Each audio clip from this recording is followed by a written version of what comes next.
আজকে নিয়ে এসেছি মূলোর পকোড়া রেসিপি নিয়ে।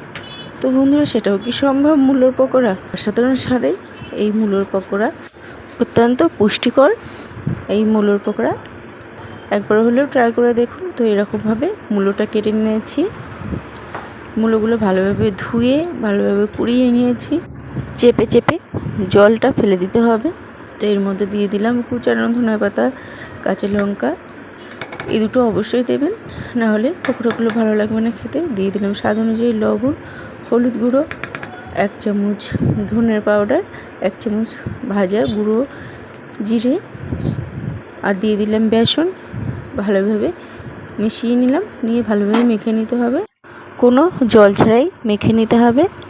মাখা হয়ে গেছে। এবারে একটা কড়াইতে তেল গরম করে পকোড়াগুলো দিয়ে দিলাম, তারপর উল্টে পাল্টে লাল লাল করে ভেজে নামিয়ে নিলেই